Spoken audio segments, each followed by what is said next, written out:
Hey, Assalamu alaikum. Good afternoon. Welcome back to our motivational session. And आज मैं एक बहुत ही अहम मुद्दे पे बात करना चाहती हूँ जिसके बारे में मैंने देखा है बहुत कम लोग बात कर पाते हैं।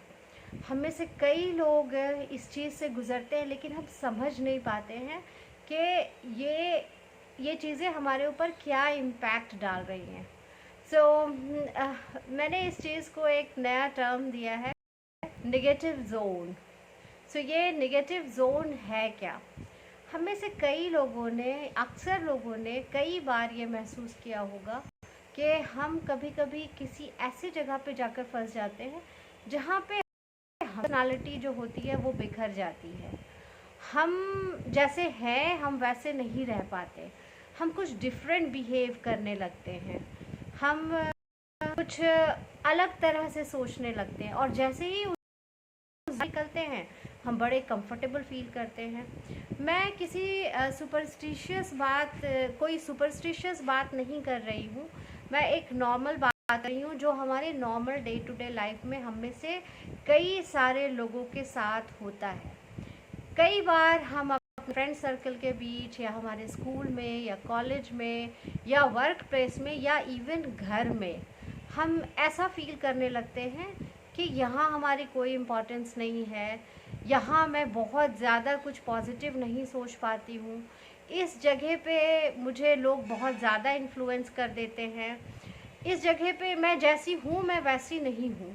तो ऐसा कई बार हमारे साथ होता है और अल्टीमेटली इसका इफ़ेक्ट हमारे फिज़िकल और मेंटल हेल्थ दोनों पे होने लगता है। कई बार ऐसा लगता है कि ये हमारी पर्सनालिटी में ही ऐसा कुछ हो गया है या फिर मुझे बहुत ज़्यादा ट्रीटमेंट की ज़रूरत है या कुछ ऐसी चीज़ें। लेकिन आप जब ये फील करेंगे कि जब जैसे ही आप इस जोन से निकलते हैं, आप इस नेगेटिव जोन से निकलते हैं, आप अपने आप को पॉजिटिव पाते हैं, आप अपने अंदर पॉजिटिव एनर्जी पाते हैं, आप बहुत कुछ सोच पाते हैं। तो ऐसा बहुत सारे कारणों से हो सकता है। ऐसा सबसे पहले जो कारण मुझे नज़र आता है कि जब हम नेगेटिव लोगों से घिर जाते हैं, होता क्या है कि ऐसे कई बार ऐसे सिचुएशन में हम फंस जाते हैं जहाँ पे लोग बहुत ही नेगेटिव बातें करते हैं, बहुत ही मतलब हर वक्त कुछ ना कुछ एक्शंस ऐसे होते रहते हैं आपका बहुत आप पे बहुत ज़्यादा नेगेटिव इम्पैक्ट पड़ता है। तो अब इस नेगेटिव जोन से हम कैसे निकलें? कई बार हमारे पास ऑप्शंस होते हैं। अब जैसे हम किसी फ्रेंड सर्कल में हैं तो ठीक है, आपके पास ऑप्शन है, आप उस फ्रेंड से छोड़ दें। लेकिन कई बार ऐसा होता है कि हम उससे बाहर निकल ही नहीं पाते हैं। लेट्स से आपके घर का माहौल ऐसा है, लेट्स से आपके स्कूल का माहौल ऐसा है, आपका वर्क प्लेस ऐसा है, तो कई बार हम कोशिश करने के बाद निकल पाते। वर्क प्लेस के लिए तो मैं फिर भी कहना चाहूँगी कि आप कोशिश करें। आप एक गलत जॉब में हो सकते हैं, आप एक गलत मैनेजर के साथ हो सकते हैं, या फिर आप एक गलत प्रोफाइल कर सकते हैं। तो वहाँ तो मैं बिल्कुल कहना चाहूँगी कि आप अप्रोच लगाएं और उस गलत माहौल से जो आपके मेंटल हेल्थ को बहुत ज़्यादा इफ़ेक्ट कर रहा है, क्योंकि आप इन सब चीज़ों की वजह से डिप्रेशन में भी आप वहाँ से बिल्कुल निकलने की कोशिश करें और जितना जल्दी निकल सके उतना आपके लिए अच्छा होगा। या फिर अगर किसी तरह से आप अपनी प्रोफाइल चेंज कर सकते हैं या फिर किसी तरह से आप अपना बॉस चेंज कर सकते हैं तो प्लीज़ करें, इमीडिएटली करें। लेकिन इस तरह के मेंटल सिचुएशन में, इस तरह के नेगेटिव जोन में ज़्यादा देर तक नहीं रहें, क्योंकि ये आपके मेंटल और फिज़िकल दोनों तरह के हेल्थ के लिए बहुत ही ज़्यादा हानिकारक है। अब दूसरी चीज़ ये है कि जैसे छोटे बच्चे हैं, अब वो स्कूल में हैं, तो ऑब्वियसली बच्चों में तो इतनी ज़्यादा कभी कभी समझ भी नहीं होती, उन्हें समझ में भी नहीं आ रहा होता कि हो क्या रहा है। तो इसके लिए तो मैं पेरेंट्स से रिक्वेस्ट करूँगी कि आप हमेशा सजग रहें, बहुत ज़्यादा अलर्ट रहें। जब भी आप छोटे बच्चे को स्कूल भेजना शुरू कर रहे हैं या फिर आपके बच्चे मिडिल एज में आ गए हैं, आपके बच्चे 10 से 12 13 साल के हैं और स्कूल जा रहे हैं और आप उनमें कुछ अलग तरह की प्रवृत्तियां देख रहे हैं, कुछ अलग बिहेवियर देख रहे हैं, जैसे ही आप ये बिहेवियर देखें आप अलर्ट हो जाएं और बच्चों की काउंसलिंग करें। आप पर्सनल काउंसलिंग भी कर सकते हैं, और जहाँ पे आपको बात बिल्कुल नहीं समझ में आ रही है, बिल्कुल इमीडिएटली एक प्रोफेशनल काउंसलर की मदद लें, ताकि अभी जो चीज़ें जो बच्चे के साथ गलत हो रही है वो चीज़ें ज़्यादा आगे ना बढ़े और आपका बच्चा वो उस नेगेटिव जोन से जल्दी निकलने की कोशिश करे। ऐसा कुछ नहीं होता कि अगर आपने एक स्कूल में डाल दिया है तो उसमें कंटिन्यू ही करना है, या फिर स्कूल में कुछ चीज़ें हो रही हैं तो हम कुछ नहीं कर सकते उसका। आप बिल्कुल कर सकते हैं। आप तुरंत अलर्ट हो जाएं और तुरंत इस चीज़ को एस्केलेट करें। आप जो अथॉरिटी है उसको तुरंत बताएं और आप देखें कि क्या एक्शन लिया जा रहा है। अपने बच्चे को ऑब्ज़र्व करें काफ़ी दिनों तक और देखें कि क्या उसमें इम्प्रूवमेंट है। और ये चीज़ें बिल्कुल इग्नोर करने वाली नहीं है। समय रहते ही इन चीज़ों का सही सॉल्यूशन मिलना बहुत ज़्यादा ज़रूरी है। एक जो बहुत अहम मुद्दा हो जाता है, अगर घर का माहौल ही नेगेटिव हो तो क्या करें। ये बहुत ज़्यादा अलर्ट करने वाली चीज़ है, क्योंकि आप स्कूल भी बदल सकते हैं, आप जॉब भी बदल सकते हैं, आप फ्रेंड सर्कल भी बदल सकते हैं, लेकिन घर का बदलना बहुत मुश्किल हो जाता है। तो सबसे पहले तो आप कोशिश करें कि आप ट्राई टू फाइंड आउट कि आपके घर में कौन है जिसकी सोच आपके जैसी है, जिसकी सोच आपकी सोच से मिलती है। कितने लोग ऐसे हैं जो बहुत ज़्यादा नेगेटिविटी फैला रहे हैं और उनकी नेगेटिविटी का कारण क्या है। क्या उनसे बात की जा सकती है?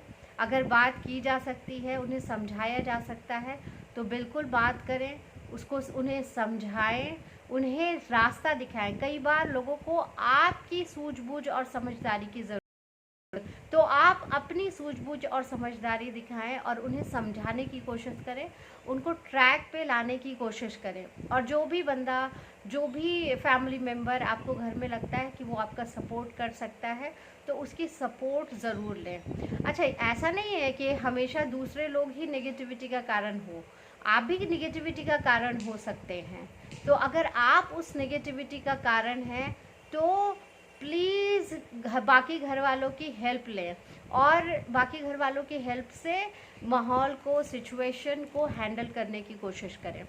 बट इन केस ऐसा होता है कि आप बहुत टाइम से कोशिश कर रहे हैं, फिर भी चीज़ें ठीक नहीं हो रही हैं, आपने हर कोशिश कर ली, आपने सबसे बात कर ली, लेकिन एक दो लोग ऐसे होते हैं और कई सारी फैमिली में होते हैं जिनकी वजह से ही पूरा माहौल बिगड़ा हुआ होता है और फिर भी आप उनको ठीक नहीं कर पा रहे हैं। तो एक और काम आप कर सकते हैं, प्रोफेशनल की हेल्प ले सकते हैं, प्रोफेशनल काउंसलर्स की हेल्प ले सकते हैं। जहाँ तक समझाने की कोशिश कर सकें आप समझाने की कोशिश करें। अगर ये चीज़ें बहुत ज़्यादा आपके मेंटल हेल्थ को नुकसान कर रही हैं कि अब आप इन सब चीज़ों की वजह से बिल्कुल सरवाइव नहीं कर पा रहे हैं, तो बेहतर है इस सिचुएशन में पड़े रहने से अच्छा आप मूव ऑन कर जाएं।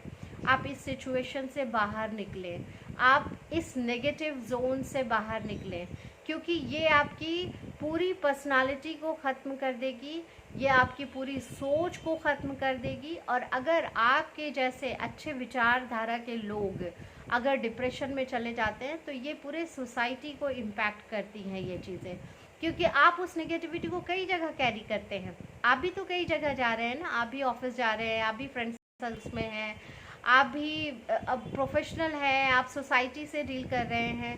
तो अगर आप डिप्रेशन में चले जाएंगे तो आपसे जुड़े बहुत सारे लोगों का नुकसान हो जाएगा। तो इसलिए बहुत ज़रूरी है एट द एंड सारी कोशिशों को करने के बाद किसी बहुत ही बड़े मतलब चीज़ का इंतज़ार ना करें कि मतलब आप मेंटली बिल्कुल डिप्रेस्ड हो जाए, आप मूव ऑन कर जाए। मूव ऑन करना भी एक अच्छा ऑप्शन है। मैं ये नहीं कह रही कि बिल्कुल रिश्ता ख़त्म कर दें लोगों से। बहुत बारी लोग, बदले हुए लोग आपके पास वापस आते हैं, उन्हें माफ़ करने की प्रवृत्ति हमेशा अपने अंदर रखें। माफ़ करना एक बहुत अच्छा अमल है। तो ये ज़रूर रखें कि जब लोग बदल कर आपके पास आए या फिर वो आपसे अगर हेल्प लेने आए तो आप उन्हें माफ़ कर सकें और उनकी मदद कर सकें। लेकिन आपके लिए अपना मेंटल हेल्थ, अपना फिज़िकल हेल्थ भी बहुत इम्पॉर्टेंट है, क्योंकि आपसे जुड़े भी बहुत सारे लोग हैं, आपके बच्चे हैं, आपके माँ बाप हैं, आपके हस्बैंड हैं, या बीवी हैं, बच्चे हैं, उनके परिवार है, बहुत सारे लोग, और बहुत सारे लोग आप पे आश्रित, तो भी आपको ध्यान रखना है, क्योंकि ज़िंदगी सिर्फ अपने लिए नहीं है। हर किसी के लिए ज़िंदगी जीनी है ना, हमें सोसाइटी को भी कुछ देना है, देश के लिए भी कुछ अच्छा करना है। तो इस सिचुएशन में बहुत अच्छा है कि आप मूव ऑन, नेगेटिव जोन से बाहर निकले और फिर से खुलकर अपनी ज़िंदगी जीने की कोशिश करें। तो आज की बातचीत में इतना ही। मुझे ऐसा लगता है कि अगर इन सब बातों से किसी भी की भी ज़िंदगी पे कोई पॉजिटिव तो मैं बहुत अच्छा महसूस करूँगी। इसलिए फ़ीडबैक सेक्शन में, कमेंट सेक्शन में जाके अपना फ़ीडबैक ज़रूर दें। और अगर आपको इस तरह की मोटिवेशनल वीडियोस पसंद आ रही हैं तो लाइक, शेयर, सब्सक्राइब करें। और थैंक यू सो मच, साथ बने रहें। Thank you so much.